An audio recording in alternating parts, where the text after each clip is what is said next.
በስመ አብ ወወልድ ወመንፈስ ቅዱስ አሐዱ አምላክ አሜን። በክርስቶስ ክርስቲያን በወልድ በብርሃን በመንፈስ ቅዱስ መንፈሳዊ ያሰኛችሁ የእናታችን የቅድስተ ቅዱሳን የቆሬተ ማት የመዝገበ ጸሎት የቅድስት ድንግል ማርያም የአስራት የበኩራት ልጆች በወደደና ባፈቀረን በጌታችን በመድኃኒታችን በኢየሱስ ክርስቶስ ፍጹም ሰላም እንደምን ቆያችሁ? አሜን። የእግዚአብሔር ስሙ ከአጽናፍ አጽናፍ ከዓለም ዳርቻ እስከ ዓለም ዳርቻ የተመሰገነ የተወደሰ ይሁን። ቁጥር 17 ላይ ያቆምነው። ከዛ ስንቀጥል ቁጥር 17 ሚላል ወያዕቆብኒ ወለደ ዮሴፍሃ ፋሪሃ ለማርያም ዘምኔሃ ተወልደ እግዚእ ኢየሱስ ዘተሰመየ ክርስቶስ። ቁጥር 16 ላይ ማለት ነው። ያዕቆብም ክርስቶስ የተባለው ኢየሱስ ከሷ የተወለደ እመቤታችን እጮኛ የሚሆን አቃቢሃ ተላኪሃ አገልጋይ የሚሆን ዮሴፍን ወለደ ያለ መገኛ ግንዳቸው የትውልድ ሐረጋቸው ዮሴፍና ያዕቆብም ስንመለከት ዮሴፍንና የእመቤታችን ቅድስት ድንግል ማርያም ትውልድ ሐረግ ስንመለከት መነሻቸው ግንዳቸው አልዓዛር ነው። ቅድመ አያታቸው ማለት ሶስት ትውልድ ወደ ኋላ ሄዶ አልዓዛር ማቲያንና ቅስራን ይወልዳል። ማቲያን ያዕቆብን ይወልዳል። ያዕቆብ ደግሞ ዮሴፍ አረጋዊን ይወልዳል። በዚህኛው ደግሞ አልዓዛር ቅስራን ይወልዳል። ቅስራን ኢያቄምን ይወልዳል። ኢያቄም እመቤታችን ቅድስት ድንግል ማርያምን ይወልዳል ማለት ነው። እነዚህ ቅድመ አያታቸው አልዓዛር ነው። አልዓዛር ማቲያንና ቅስራን ይወልዳል። ማቲያን ያዕቆብን ይወልዳል። ያዕቆብ ዮሴፍን ይወልዳል። ቅስራን በኩል ደግሞ ቅስራን ኢያቄምን እመቤታችን ይወልዳል ማለት ነው። ስለዚህ ሶስት ትውልድ ወደ ኋላ ሄዶ ነው ወንጌላዊ የቆጠረው። እመቤታችንን በቅጽል ነው ያመጣት። በሙሉ እንትኗን ሳይሆን የዮሴፍ የእመቤታችን እጮኛ የሆነውን ዮሴፍን ነው ብሎ ያመጣው። በሀገራቸው ሴትና ወንድ አቀላቅሎ መቁጠር ስርዓት አይደለም፣ ስርዓት አፈረሰ ይሉኛል ብሎ እመቤታችን በቅጽል አምጥቷታል። በዮሴፍ እንድትቆጠር አድርጓታል። አንድም በዕብራውያን ባህል ደግሞ ሴት ልጅ ከትውልድ ሐረግ ውስጥ አትቆጠርም። ስለዚህ እመቤታችን ዕብራዊ ስለሆነች እሷን በቅጽል ያመጣው ቀጥታ መቁጠር ስርዓቱ ስላልሆነ ነው። አንድም ደግሞ እስካሁን ሲያመጣ ትዕማር፣ ራኬብ፣ ሩትን አምጥቷል። እነሱ አይዛብ ስለሆኑ ነው ስማቸውን ያነሳው ብለናል። የኦሪዮን ሚስት ቤርሳቤን ስሟን አላነሳም፣ ዕብራዊት ስለሆነች። እመቤታችን ድንግል ማርያም ግን በቅጽል አምጥቶ ስሟን አንስቷል። የእመቤታችን በቅጽል ማምጣቱ ደግሞ የተቀደሰች ልዕልት መሆኗን ንጽሕት መሆኗን የክርስቶስ እናት ስለሆነች በቅጽል አምጥቷታል ማለት ነው። ለምን በሶስት ትውልድ አመጣው? በሶስት ቤት እንድታጭ ለምን አደረገ ቢሉ ደግሞ ይሄ ልማደ አዋይደ ሰላጲድ ነው። በሰላጲድ ልጆች ልምድ ይዞ በልማደ አዋይደ ሰላጲድ አምጥቶታል። እነዚህ የሰላጲድ ልጆች ሙሴ ዘንድ ሄደው አባታችን የሞተ በበደሉ ነው፣ እኛ ከነገር አልገባንም፣ ርስት አልሰጠንም፣ ርስት አካፍለን ስሙንም እናስጠራው ብሎ ጠየቁት። ወደ እግዚአብሔር ቢያመለክት እግዚአብሔር መስጥቶታል። እርቷ ይቤል አዋይደ ሰላጲድ ሀቦም መክፈልቶ ማይከል ሀብ ይሆናል። እንግዲያውስ የሰላጲድ ልጆችን ርስትም ከፋፍለ ስጣቸው። እስራኤል ይህን ሰምተው ሴት ያዘችውን ነገር ሁሉ ከሁሉ ይደርሳልና እንግዲህ ወደ ርስት ከርስት ትውልድ ከትውልድ እንደተፋለሰ ወቅ አሉት። ሁለተኛ አመላከተ። ከዚያን ምን አለው? እግዚአብሔር አስተዋሰብቦብ ዘምቁርባን ብሏቸዋል። ትውልድ ወደ ኋላ ሄደና ቆጥረ ሰፍረ በአባታቸው ወገን በሶስት ቤት እየተጋቡ እንዲወርሱ አድርግ ብሎታል። በዚያ ልማድ ነው ይዞ የተነሳው። አንድም ጽዋዊ ቢጸናባቸው ወንዱ ለሴቲቱ ሴቲቱ ለወንዱ የማያዝኑ ሆኗል። በተዛምዶ ስጋ ላይ የጋብቻ ተዛምዶ እየተጨመረ እንደሆነ ጥሏት አይሄድም ብሎ ያዝንላታል ብሎ ዘመዷ ነውና ትቷት አይሄድም ብሎ እጮኛ እንድትሆን አድርጓታል ማለት ነው።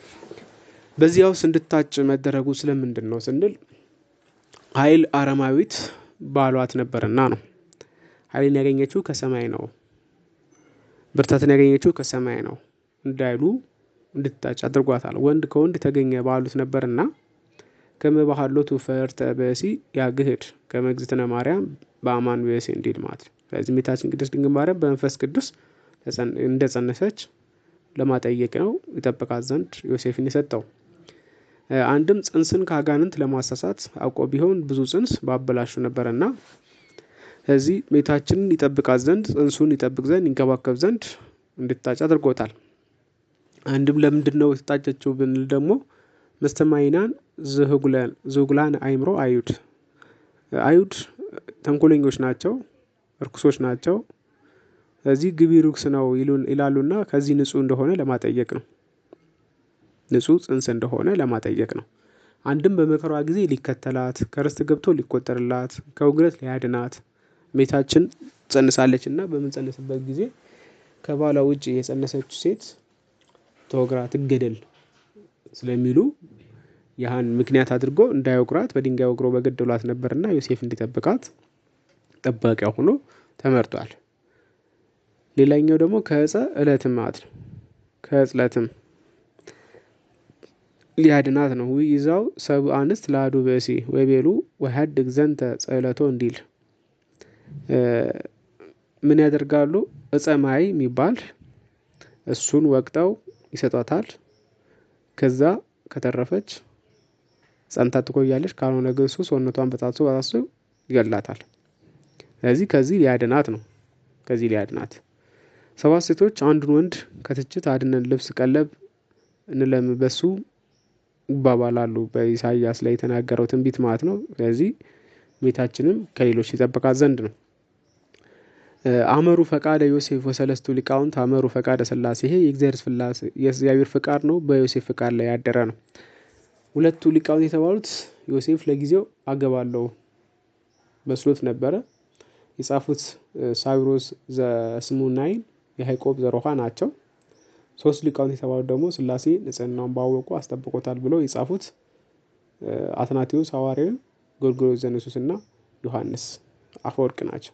ቅድስናውን ስለሚያውቁት አስጠብቆታል ብሎ ማለት ነው። ዮሴፍ አገባለሁ መስሎት ነው ደግሞ እነ ሳዊሮስ ዘስሙናይና ያዕቆብ ዘሮሃ ተርጉሞታል። እመቤታችን እንዲጠብቃት የተደረገው ዮሴፍ አረጋዊ በምድር ስንል በተአምር ነው። በሶስት ነገር ታዲያ ነው። የመጀመሪያው ጸሎት ተደረገ። ከነበሩት ሁሉ የሱ በትር ለምልማ ተገኝታለች። በበትሩ ላይም ኦ ዮሴፍ ቀባ ማርያም ኦ ዮሴፍ ወይ ማርያምን ውሰዳት ጠብቃት የሚል ጽሑፍ ተገኝቷል። ሶስተኛ ርግብ መጣ በሱ ላይ ተቀምጣለች። በዚህ የተነሳ ዮሴፍ አረጋዊ እመቤታችንን ወስዶ ጠብቋታል ማለት እንዲጠብቃት ተደርጓል። ስለዚህ ጠባቂ ዮሴፍ ስንል ከምን እንደሚጠብቃት ስንል ከውግረት ይጠብቃታል፣ እጹም ከመጠጣት ይጠብቃታል፣ ይንከባከባታል፣ አብሯት ይሰደዳል። በእያንዳንዱ ሁሉ የእሷ ተካፋይ ይሆናልና በዚህ የተነሳ እንዲጠብቃት ዮሴፍ ተሰጥቶታል ማለት ነው። ከዚያ ምን ብሎ ይናገራል? ዘተቤለ ክርስቶስ አለ። ክርስቶስ የተባለው ይህ ስም ብቻ የትስብእት ብቻ የመለኮት ብቻ አይደለም። ክርስቶስ የሚለው ከሁለት አካል አንድ አካል ከሁለት ባህሪ አንድ ባህሪ ቢሆን ይወጣለት ስም ነው ክርስቶስ። ወነግር አነሂ ከመ ይተፍተው እሰመዮ ለቃለ እግዚአብሔር ክርስቶስ ዘእንበለ ትስብእት ወእለ ትስብእት ዘእንበለ መለኮት ክርስቶስ አይሰመይ ወእም ቅድመ ትስጉት አልቦ ዘይሰሞ በስንቱ ስሙ ለቃለ እግዚአብሔር ክርስቶስ ይላል። ያለ መለኮት ትስብእት መለኮት ብቻ ተነጥሎ ክርስቶስ ማለት አይቻልም ነው። ክርስቶስ ማለት አይቻልም። በስንቱ ስሙ ተሰምዮ ነቢያት ቅቡአነ ስመ ክርስቶስ ይትበሃል ላዕለ ብዙ ጾታ ከመ ንግሥተ እስራኤል ወካህናቲሁ ከመ አሮን ወዳዊት ወዘሃሪሁ ከመ ሥርዓተ ቂሮስ ውእቱ ይላል። ሃይማኖታዊ ዘቄርሎስ ላይ በክርስቶስ ስም የሚመጣው የተባረከ ነው። የእስራኤል ነገስታት ካህናቶች ሁሉ አለቃቸው ከዳዊት ነገር ከአሮን ነገር የመጣ ነው ብሎ ይናገራል። ይህን እንጂ ወተቀቦስ በመንፈስ ከመ ካህናተ ሐዲስ ውእቱ ወላዕለ ዘተወልደ እምእግዝእትነ ማርያም ይትበሃል እምበይነ ተዋህዶ በተዋህዶ የከበረ ስግው ቃል ከድንግል ማርያም የተወለደው እሱ ቅባት የተቀባ ነው። ቅቡ የተቀባ ነው በባህሪው ቅቡ መሆኑ ነውና ነው።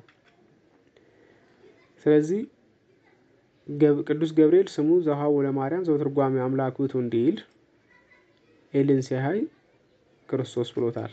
ይህ አምላክ ሰው ሲሆን የወጣለት ስሙ ነው። ወዚህ ስሙ ውእቱ ክርስቶስ ወፍካሬ ወቅናት ምስለ አምጣነ ትስብእቱ ረከቡ ለዋሃድ ስጋው በተዋህዶ በከበረ ጊዜ ተዋህዶ ገንዘቡ ሲያደርግ ክርስቶስ የሚለው ስሙ ተሰጥቶታል። ቅቡ የተቀባ ማለት ነው። ክርስቶስ የሚለው ቅቡ የተቀባ ማለት ነው። ከበረ መባሉ ለስጋ ነው። በቅባቱ ውስጥ ዘተወክፋ ለተስቤቱ የእቲ ወኢኮነ ቅባቱ ምሳሌ ቅቧን እንደሚናገረው በተዋህዶ እንደከበረ ይናገራል። እምቅድመ ተዋህዶ ወሀቦ ወቦ እለ ይቤሉ ድህረ ተዋህዶ። ቅድመ ተዋህዶ የነበረው ለድህረ ተዋህዶ አንሰጠውም። ስለዚህ ከተዋህዶ በፊት ሁለት አካል ነው የነበረው። ከተዋህዶ በፊት ውስጥ ሁለት ባህሪ ነው የነበረው። ከተዋህዶ በኋላ አንድ ነው፣ አንድ አካል ነው፣ አንድ ባህሪ ነው። ይሄ ልንቀይረው የማንችለው ነው።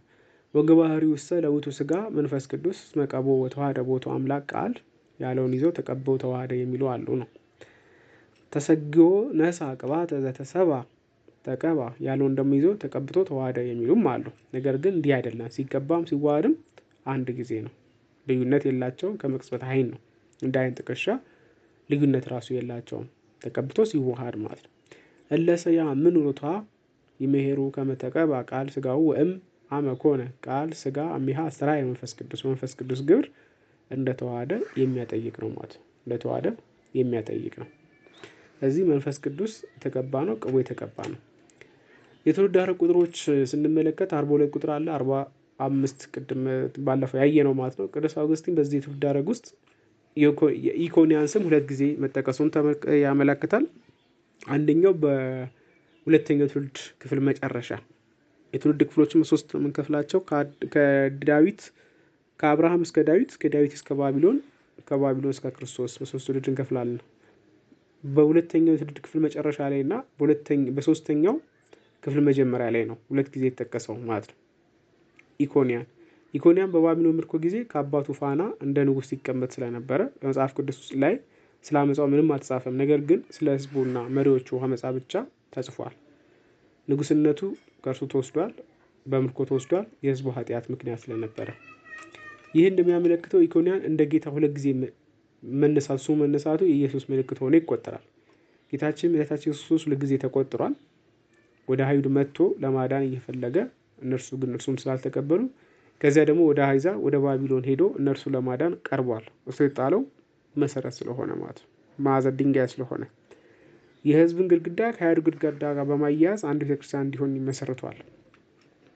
ወንጌላዊ ቅዱስ ማቴዎስ ትውልድ ሲቆጥር ከሶስት ክፍል ከፍሎ ነው የቆጠረው። እያንዳንዱ ክፍል በዳዊት ስም ቁጥር ላይ ተመስርቷል። በዳዊት ስም በዕብራይስጥ ፊደል ስንመለከት ዳዊት 14 ነው። ዳዊት ወይም ዴቭ የሚለው የዕብራይስጡ ስሙ 14 ቁጥር ነው። ስለዚህ በ14 አድርጎ ከፋፍሎታል። ሶስቱን ክፍል የመጀመሪያው 14፣ ሁለተኛው 14፣ ሶስተኛው 12 ትውልድ አድርጎ ስለዚህ በዳዊት ክፍል ነው የከፈለው። እንደሚታየው ቅዱስ ጌታ ኢየሱስ ክርስቶስ ከዳዊት በሆነ መንገድ ሶስት ጊዜ እንደተወለደ አረጋግጠ ወይም ጌታ በአምስቱ ዘመናት ሁሉ ንጉስ መሆኑን ለማረጋገጥ ነው በሶስት ክፍል ከፍሎ የሚያስቀምጠው። ቁጥር 17 ላይ ወኩለንከሄ ትውልድ አብርሃም እስከ ዳዊት፣ ከዳዊት ትውልድ 10ቱ 40ቱ ከዳዊት እስከ አብርሃም ድረስ ከአብርሃም እስከ ዳዊት ድረስ ያለው ትውልድ 14 ነው አለ። ወእም ዳዊት እስከ ፍልሰተ ባቢሎን ትውልድ 10ቱ 40ቱ ከዳዊትም እስከ ፍልሰተ ባቢሎን ድረስም 14 ትውልድ። ሶስተኛው ክፍል ደግሞ ወእም ፍልሰተ ባቢሎን እስከ ክርስቶስ ትውልድ 10ቱ 40ቱ ከፍልሰተ ባቢሎን እስከ ክርስቶስ ድረስ መላው ትውልድ ስንት ሆነ አለ? 14 ትውልድ አለ። ወኩለንከሄ ትውልድ አብርሃም እስከ ክርስቶስ ከአብርሃም እስከ ክርስቶስ መላው ትውልድ 42 አለ። ወኩለንከ ትውልድ አብርሃም እስከ ክርስቶስ ትውልድ 40 ወክሌቱ እንግዲህ ትውልድ ሁሉ ከአብርሃም እስከ ዳዊት 14 ትውልድ፣ ከዳዊት እስከ ባቢሎን 14 ትውልድ፣ ከባቢሎን እስከ ክርስቶስ 14 ትውልድ፣ በጥቅሉ ደግሞ ከአብርሃም እስከ ክርስቶስ 42 ትውልድ። ከአብርሃም እስከ ዳዊት 14 ትውልድ፣ ከዳዊት እስከ ባቢሎን 14 ትውልድ። እያንዳንዱ በ14 ከፍሎታል። ቅድም ምሳሌ ምንድነው? በዳዊት ቁጥር ነው እየሰፈረ ያለው። በዳዊት ቁጥር ይሰፍራል። ስለዚህ ስንደምራቸው 42 ይሆናል ማለት ነው። 42 ይሆናል። 14 12 17 ደግሞ ይላል። ሁለተኛው ላይ 12 ያደርግና ከዚያ ደግሞ ሶስተኛው ላይ 17 ደግሞ አድርጎ 43 ያመጣዋል። ሶስተኛው ደግሞ ሲተረተር ብለን ቅድም ያነሳ ነው ባለፈው ያነሳ ነው 14 17 14 አድርጎ ደግሞ 45 ትውልድ ይሆናል። 42 ያለ እንደሆነ ሁለቱን አግብቶ ሶስቱ ነገስታትን አውጥቶ ነው 42 ትውልድ የምንለው። ሶስቱ ነገስታት የምንላቸው ናኪያዝን ኤልያቄምንና አሜሲያስን ማለት ነው። 43 ያለ እንደሆነ አንዱን አግብቶ ሁለቱን ነገስታትን ደግሞ አውጥቶ 44 ያለ እንደሆነ ከሁለቱ ከሜታችንና ከኤልያቄም አንዱን አግብቶ አንዱን አውጥቶ 44 ትውልድ ይላል። 45 ያለ ደግሞ እንደሆነ ሁሉንም አስገብቶ ነው። 42 ያለ ከሆነ ሜታችንም ኤልያቄምን ገብተው ሶስቱ ነገስታት ይወጣሉ። 43 ያለ እንደሆነ ከሜታችንና ከኤልያቄም አንዱን አስገብቶ ሁለቱ ነገስታት ያፈጣል። 44 ትውልድ ያለው ሜታችንና ኤልያቄምን አንዱን አስገብቶ 44 ትውልድ ያደርገው 45 ሁሉንም ሲያስገባ ከፍ ብሎ 46 ዝቅ ብሎ ደግሞ 41 የጻፈ እንደሆነ የጻፊ ግርፈት ነው እንጂ የለም። ተርትሮ የቆጠረውን ደምሮ የቆጠረውን ተርትሮ የቆጠረ ስለሆነ ስለምንድን ነው ቢሉ ተርትሮ የቆጠረውን ደምሮ የቆጠረውን ተርትሮ ባይቆጥር አይሁድ ወንጌላዊው ተርትሮ መቁጠር እንጂ መደመር እንጂ ተርትሮ መቁጠር አይሆንለትም ብለው ወንጌልን ከመቀበል ፈቀቅ እንዳያሉ ነው። አንድም ተርትሮ መቁጠር የሶስትነቱ ደምሮ መቁጠር የአንድነቱ ነው። የአንድነቱ ምሳሌ ተርትሮ መቁጠር በሶስት ክፍለ ዘመን አድርጎ ቆጥሯልና ተርትሮ ከአብርሃም እስከ ዳዊት ከዳዊት እስከ ባቢሎን ከባቢሎን እስከ ክርስቶስ ብሎ ተርትሮ አስቀምጧል። በሶስት ክፍለ ዘመን አድርጎ ደምሮ መቁጠር ደግሞ ሶስቱን ደምሮ አንድ ውጤት አምጥቷል 42 ትውልድ ብሎ። አንድም ተርትሮ መቁጠር እንደ ሶስት ምስክር ደምሮ መቁጠር ቃሉ አንድ የመሆኑ ምሳሌ ነው። ይሄ በልማድ ነው። በዙሉስ ጥፋ በሱሉስ እንዳይሉ እንዲህ እንዳሉ ማለት። አንድም በዳንኤል ልማድ ነው። በነቢዩ ዳንኤል ልማድ 70 ሰንበታተ አርምሞ ለሕዝብከ ያለውን ተርትሮ የቆጠረውን ደምሮ የቆጠረውን ተርትሮ አስቀምጧል። በትንቢተ ዳንኤል ምዕራፍ 9 ቁጥር 24 ላይ ያለውን አንስተው። አንድም በሶስቱ ክፍለ ዘመን የተቆጠረው በአንድ ጌታ በኢየሱስ ክርስቶስ መፈጸሙን ለማጠየቅ ነው። በሶስቱ ክፍለ ዘመን የተገባ ምን አለ? ቃል ኪዳን አለ። በሶስቱ ክፍለ ዘመን የተገባ ቃል ኪዳን አለ። በዘመነ አበው ዘመነ ነገሥትና ዘመነ ካህናት ማለት ከአብርሃም እስከ ዳዊት ዘመነ አበው ከዳዊት የመጀመሪያው ንጉስ ነው። ከዛ እስከ ባቢሎን ድረስ ከባቢሎን በኋላ ዘመነ ካህናት ያነሳል።